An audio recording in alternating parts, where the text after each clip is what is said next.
Hey, hey. Day 7, guys. Hope you're doing amazing. I'm pretty excited. I wanted to tell you guys a little quick story to get started on habit number 7 today. So when we were, I don't know, probably married a few years, we had several children that are under our belt at this point. We have 6 children. So I think we probably had 2 or 3. And I just remember feeling so tired all the time, like all the time. And do you remember this? You asked me one day, said, yeah, if you could go anywhere in the world, where would you want to go? And I was like, to bed. Yeah.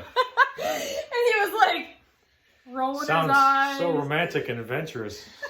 So exotic. He just could not comprehend how I was so tired and exhausted all the time. But as a young mom, we're pretty much living in perpetual exhaustion, fatigue mode. And it can be hard to find that time to sleep. But this is the habit we want to tell you about today.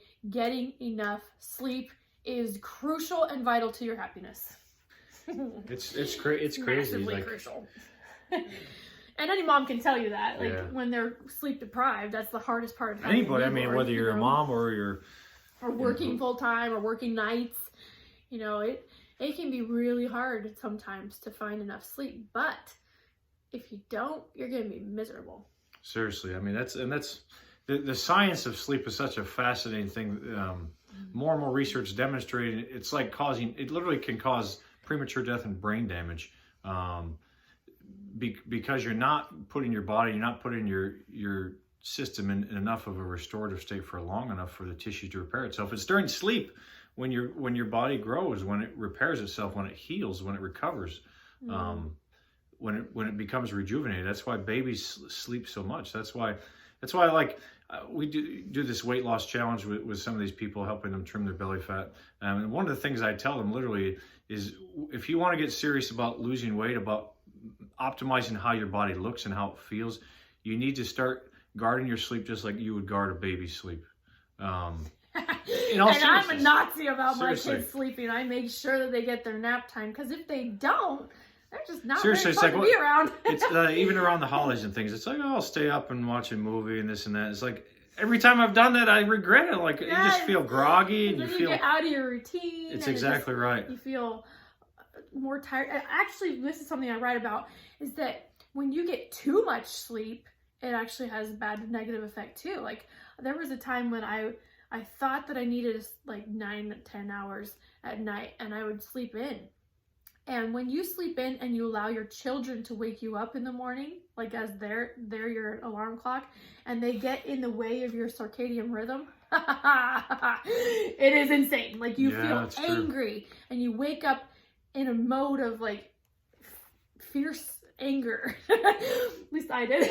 Seriously. But there's a way to prevent that, and there's actually a sleep number. I teach about finding your sleep number, because your specific amount of sleep is going to be different than his or mine or anybody else's. We're all very unique in how much sleep we need. Doctors tell us, 8 to 10 hours a night or whatever. It's just a generalization. But it's generalization. For me, it was like, if I got over 7.5 hours of sleep, I would wake up angry. And if I got under 7 hours and 15 minutes, I got angry. I had like a 15-minute window. Seriously. I don't know the science of the circadian rhythm, but finding your sleep number can absolutely change how you do sleep. So many of us as young moms, you're probably wondering like, well, how the heck am I supposed to do that with kids around? Yeah. When the baby, I'm not talking about with newborns, because there's really just, you can't control them. You just gotta live through those moments and give yourself some grace and some compassion, and recognize that those days are actually really fleeting, sadly, but your baby will soon be sleeping through the night, and that's an awesome thing. So just recognize that the time will come when you will get enough sleep. So we're not talking to you if you're a newborn mom. We're talking to those of us like me, where my baby's been sleeping through the night for several months now, or even just anyone else. To find your sleep number, recognize when is your best time.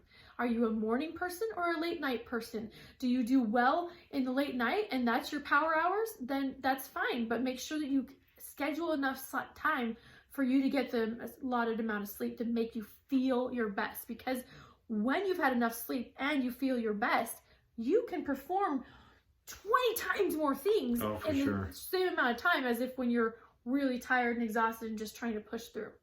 Right? Totally true.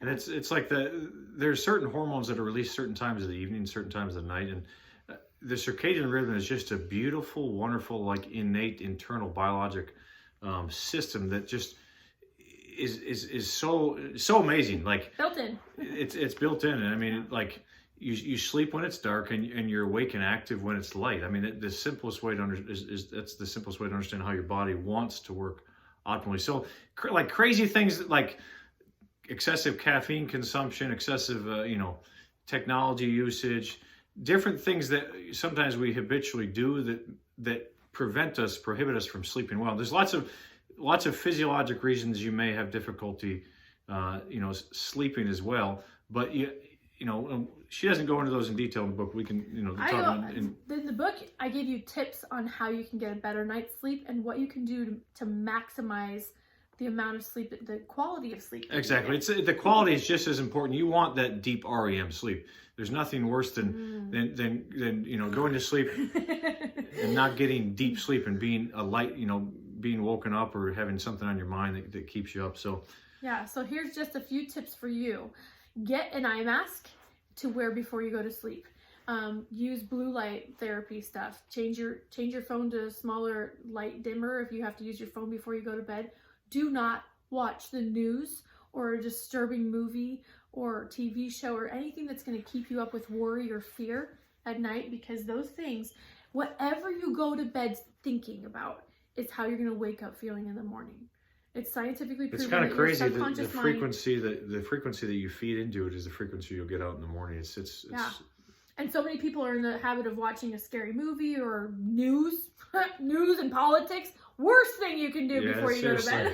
If you want to get a good night's sleep, get your system revved up. You don't want to rev your system up before you go to sleep. Yeah. So what we've started doing is we have a habit of doing our daily affirmations together as a couple. We read and we fill our minds with things that we want to think about or feed our minds during our sleep. Your subconscious level, when you go to sleep, this is the best time to rewire your mind. And we can show you in our programs.